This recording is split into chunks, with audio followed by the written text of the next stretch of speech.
ঈদে মুক্তির তালিকায় আরও একটি সিনেমা যুক্ত হলো। রশিদ পলাশ পরিচালিত ময়ূরক্ষী সিনেমার প্রথম অফিসিয়াল পোস্টার প্রকাশের মধ্যে দিয়ে এর মুক্তির তারিখ ঘোষণা দেন নির্মাতা।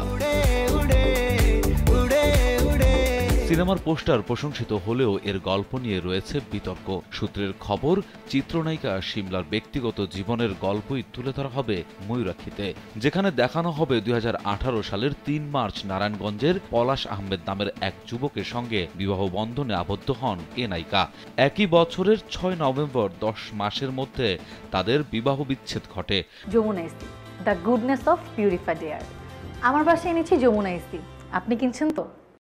সংসার জীবনের এ জটিলতা ও শিমলার ব্যক্তিগত জীবন নিয়ে সাজানো হয়েছে এই সিনেমা।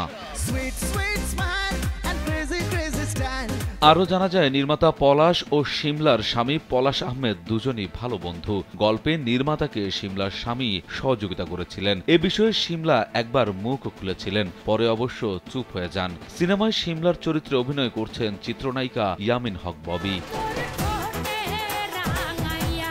এর আগে শিমলার স্বামীর নামে বাংলাদেশ এয়ারলাইন্সের দুবাইগামী একটি উড়োজাহাজ ছিনতাই চেষ্টার অভিযোগ ওঠে। ময়ূরক্ষী সিনেমার পোস্টার প্রকাশের মধ্য দিয়ে সিনেমাটির আনুষ্ঠানিক প্রচারণা শুরু করেছে প্রযোজনা প্রতিষ্ঠান আজ ইন্টারন্যাশনাল। এতে ববির বিপরীতে আছেন সুদীপ বিশ্বাসদীপ।